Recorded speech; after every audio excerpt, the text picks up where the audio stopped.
Batman Superman World's Finest 28.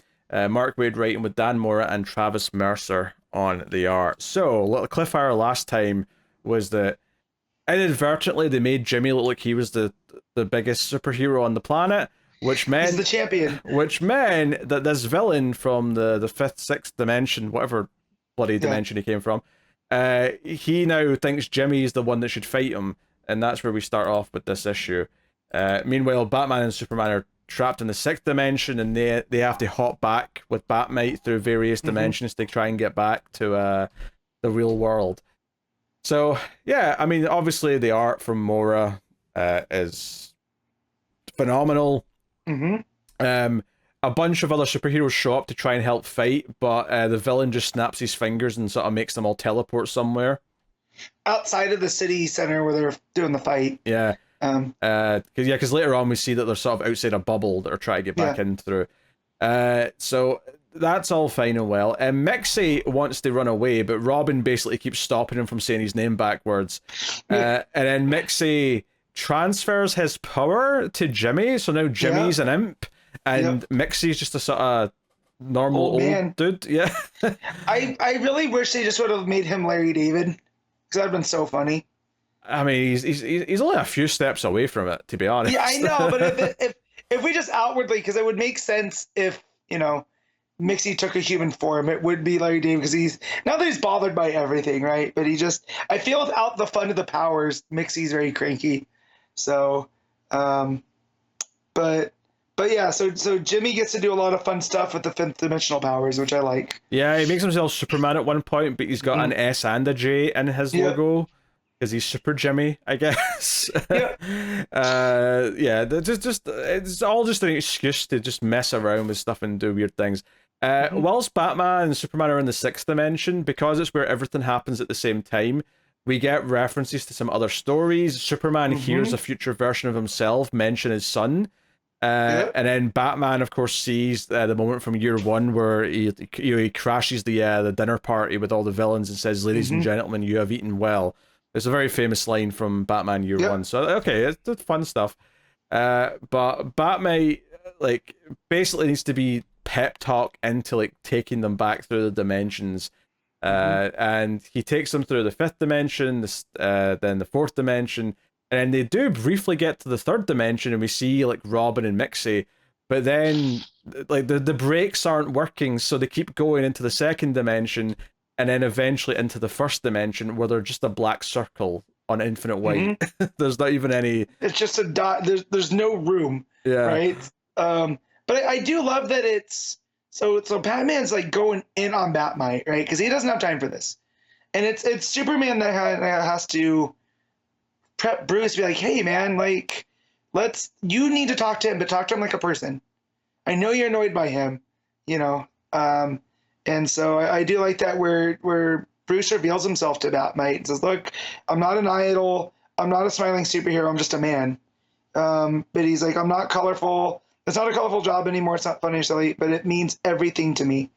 And that's what gets Batmite back up. You know, it's that vulnerability from Bruce. And that's kind of spotted by Clark. He takes his cowl off to say all that as well. So he makes it more human.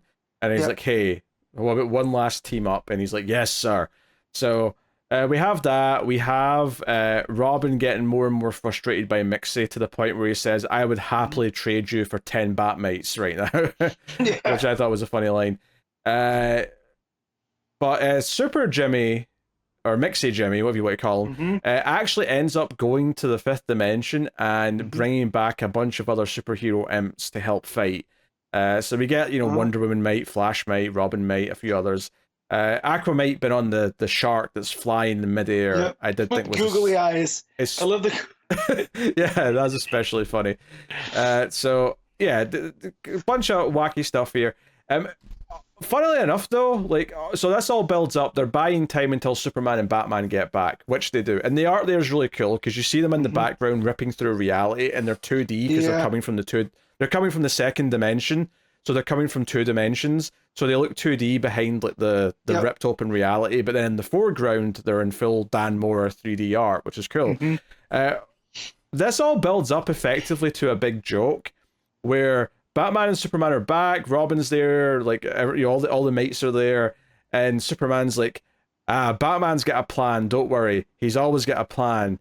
So now's a great time for him to tell us. And Batman stands tall and says, I know exactly how to defeat this asshole. This is what we have to do. And then the last page, the villain snaps his fingers and Batman disintegrates screaming. And then they're just left there, like, going, what?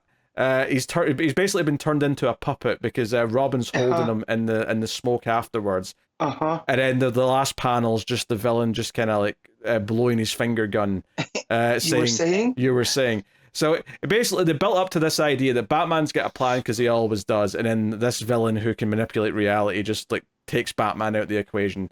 It gave me a chuckle. It's a funny ending. Don't get me wrong, it does kind of point out though that this story, by and large, because we're dealing with imps and all of the shenanigans they get up to, it does ultimately mean that this is all just a bit of light fun and there's no real stakes to anything. Yeah. And I do think that's a fair critique if you want to say that. Yeah, so this villain's from the 5th or the 6th dimension? I think he's from the 6th, right? Because he's from above. Yeah, I think he's above, but I'll be honest, they definitely told us. I've forgotten it though, because it was like 3 issues ago now. I think it's the 6th dimension as well, because he's above the mites or before the imps. And I think that all that stuff with the time, it's almost like they're lost in the time stream in the 6th dimension because multiple stuff's happening at the same time. I wonder if that's the key to whatever this guy is, because they point out that he goes to dimensions below him to be the big dog, right? But ultimately he's just a bully because he doesn't have enough standing in the 6th realm. So I wonder if that's how this goes. There's going to be some kind of reveal Waid has about like the 5th and 6th dimensions, you know? Yeah, I don't know. I mean, it's a fun enough read. The art's really good. There's some jokes that make me chuckle. But, you know, it ultimately does just feel like a fun romp, and there's not a lot of stakes to it. Yeah. So, like, I'm not going to be rating it super highly. Human Mixie saying after Batman goes, hey, don't you remember me? He goes, I drink to forget you. I love all that. And then when the bad guy goes to punch Imp Jimmy, he remembers, like, you can return to the 5th dimension by saying your name backwards.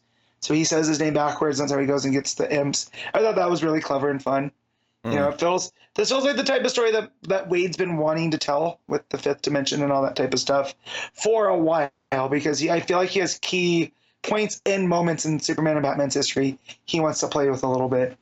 So yeah, a lot of fun though. But ultimately it feels kind of like fast food in that way. Yeah, no, it absolutely does. All right, what are you rating World's Finest? I'm gonna give this a solid 7. Yeah, I think 7 out of 10 sounds right for me as well. I can't go any higher than that, I don't think.